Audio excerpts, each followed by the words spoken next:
After a breakup, it's easy to start believing you won't find anyone as attractive as your partner who just left you. And no wonder.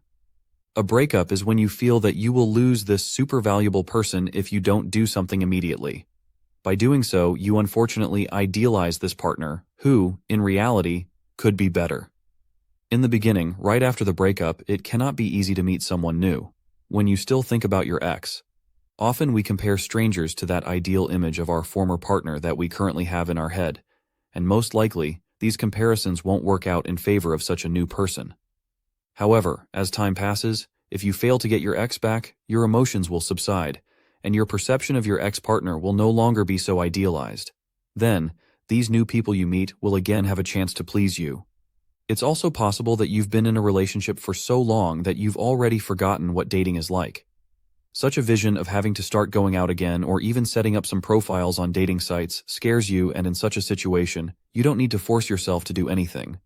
Give yourself time to recover from the breakup, and don't do anything by force. Let yourself be single and enjoy this loneliness and the fact that you now have more time. If you only feel like it, start meeting new people and dating, but don't do it by force. Just do it in a few weeks or even a few months when you look at it differently, and it will be much easier to go out to people, then you can get on with it. Right now, don't worry about it if, for now, you don't want to go out anywhere or meet anyone. Perhaps you're also worried that you're no longer as attractive as you were when you met your partner, and now it will be much harder to meet someone new. If this is the case for you, it will be worthwhile to take some care of your attractiveness on many levels. Not only on how you look, but also on your self-confidence, your ability to hold an interesting conversation, or your lifestyle, which you will also show to the opposite sex when you start meeting new people. You can turn an event like a breakup into motivation to make beneficial changes to your life and work on your attractiveness a bit. Even if you now think that finding another person to get into a relationship with is relatively unlikely, that doesn't mean it will never happen, especially if you put some effort into it. A completely different aspect is coming to terms with the fact that you may be alone for a long time, perhaps even for the rest of your life. Admittedly, loneliness is not suitable for people, but there are two powerful exceptions here.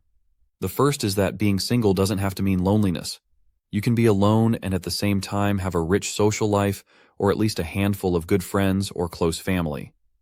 The second exception is that even being single without friends doesn't have to make you suffer, and it doesn't have to affect you negatively. Here again, a great deal depends on your attitude. If you decide that being single must mean being miserable, it will. Fortunately, however, you can have the opposite attitude and learn to enjoy other things. Finally, let's face the notion that a breakup is undoubtedly the end of a relationship. Of course, this may or may not be the case. Statistics from the US show that about 1/5 of couples naturally return to each other after a breakup. What's more, about 10% of married couples who have divorced each other naturally get back together. Couples get back together after divorce, after all the problematic court hearings, sometimes after huge arguments. This is an entirely natural phenomenon, and you surely know people in your circle of acquaintances who had a break in their relationship. That is, they separated, and yet after some time, they returned together again. Sometimes some even had other relationships in the meantime, and again, despite everything, the return took place. Another thing is that for most couples, a breakup will be the end, so there is no point in waiting indefinitely or acting blindly. The best thing you can do to save the relationship is to learn what recovering an ex looks like in practice, what mistakes to avoid, how to awaken dim feelings, how to renew contact attractively, how to develop familiarity, and many other such issues. About this, there is another course in our offer, but we suggest earlier that consultation with us, which will give certainty about the next steps. After a breakup, the worst thing you can do is hole up in a dark room, listen to sad, depressing songs, and look through your shared photos for days. This is such a ready recipe for depression. The sooner you get back to your everyday life, the easier it will be to control your black thoughts and improve your mood. Now, I have some suggestions for you that will significantly help you with this. Sadness is a natural emotion that most likely accompanies you after a breakup. Of course, there is no point in fighting this emotion. If you feel the need to do so, then cry. Allow yourself to experience this sadness after the loss. And yet, on the other hand, do not delve into this sadness indefinitely. Do not take such conscious steps that will prolong this state in you. Avoid locking yourself inside four walls to listen to sad music or reflect on shared moments with your partner. Instead, my advice is to cut yourself off as soon as possible from all those stimuli that will remind you of your partner and exacerbate this sadness. Allow yourself to feel this sadness for a while, to experience this mourning. Get rid of everything from your apartment that reminds you of this person. First and foremost, this will be all the photos in which your partner is present. It could also be some of the things you bought together or got from this person. I'm not suggesting here to get paranoid and get rid of absolutely everything. However, if you feel that there is an item in your environment that directs your thoughts towards your partner whenever you look at it, it is worth getting rid of that item. Even if there is a precious thing, hide it somewhere for a while, and when you feel the emotion subsiding again, you can use it again, and it can come back into your life again. The most important thing is this beginning, to get rid of those things that attract your thoughts towards your partner. Another strong stimulus that will remind you of your partner is his activity on any social media. Any of his posts, photos, or videos are constant reminders that he is there. And this is such a stimulus that provokes you to start thinking about him again. This doesn't mean you have to kick your ex out of your friends, but it's a good idea to temporarily quit browsing social media at all, which may not be that easy at all, or stop watching him, meaning instead of removing him from your friends, click, "Don't show me posts from this person," and that's it. Alternatively, if you can't stop watching people on social media and want to cut yourself off for a while, then ask your friend to change your password for 2 weeks, and you won't have access. And such a retreat from social media will certainly help you. Of course, the most potent stimulus is your ex himself, the sight of him, and the very contact with this partner of yours. If you still have contact with him daily, or you see each other somewhere on occasion, then if you still want to fight for this relationship, this will be your huge asset, and such contact may not be worth cutting off. This depends on many factors, and you will learn more about this in another course. However, if you want to forget about your ex and care primarily about emotional relief, then completely cutting off any contact with this person, at least for a while, will be very helpful. It's perfectly normal that even after you cut yourself off from stimuli that remind you of your partner, thoughts of your ex will still come to your mind. You don't have total power over this. All you can do is accept that these thoughts are coming to you. The harder you fight it, the more often these thoughts come, so this is simply fighting windmills. In this case, the solution is not to renounce these thoughts, but to face them and challenge them, especially the ones that make you most uncomfortable. There can be many thoughts, and it is worth looking at how to face them yourself. The first step is to realize that not everything your mind tells you is true, because the exact opposite is true. Your mind, especially in the state you're in after a breakup, will suggest things you fear, but will not necessarily be accurate or even totally false. Take the thought, "I won't find such a wonderful person anymore." Don't try to stop thinking about it because it won't help. This thought will keep coming back anyway. Instead, it's better to question it. Ask yourself, is it true? Do I have no chance of finding someone so attractive? Or, after all, it's just an illusion I currently believe in, but it doesn't have to be true. The next step is to change perspective and think, why might it not be true? Why might the opposite claim be much more true? In this case, the reverse claim would be to tell me that in a while I will find another attractive person with whom I will be happy. Why might this claim be valid? Is that happening? Do you have any influence over the fact that it might happen? Can you work in that direction? Ask yourself such a question. Sit and ponder why this contrary belief might be true. To better present this to you, I will now give sample answers to this question. After a previous breakup, I was convinced I would never meet anyone, and yet it wasn't true because I did meet someone, so this could be the kind of thought that confirms that the opposite belief is more accurate. Another belief. A friend of mine who is much less attractive than I am and is also after a long-term relationship ended has found a new beautiful partner, so I may also be happy in another relationship. I plan to set up accounts on dating sites and take 10 minutes every day to talk to someone on these dating sites and show off with someone. Getting to know someone there may be a matter of time. Another conviction. I plan to take care of myself and work on my attractiveness so I'll be more attractive, and there's a good chance I'll find someone. Another conviction. More than once, there will be an opportunity to meet someone through mutual friends, at work, or in some other circumstances. Someday I may find another attractive person, even more beautiful than my ex, because my ex had a lot of flaws, and with other people, such flaws may not exist. Another belief, even if I can't find anyone for 6 months, there will be a better chance for a year or two. Of course, these are just sample answers, sample thoughts to show you the process of questioning these negative thoughts. You yourself have to find the answers to these questions and break down these false thoughts that haunt you. So don't try to stop thinking about those depressing thoughts. Face them. Say, no, this is not true, because the opposite statement is more accurate. When you notice a false thought, say to yourself, disappear false thought. You will not make me depressed here at all. So, with such a combative attitude, approach your thoughts that depress you, which will make it much easier for you to find a solution to them. Don't try to fight your thoughts. Don't try to chase them away. Question those thoughts that cause you the most discomfort. I wonder if this is true and changes your perspective. See if the opposite thought is truer. Consider what the opposite thought might be and look for arguments supporting that the opposite is truer. After you've parted ways, even if you're still very busy, there's more free time in your life. Even if it's just the 2 extra evenings a week you used to spend with your partner after you put the kids to bed, now it's up to you to decide what to do with them. If you don't consciously decide how to manage this time, the time will work itself, and it is unlikely to be the wisest choice, just the most readily available. You are unlikely to arrange to play tennis with a friend because that takes effort and organization.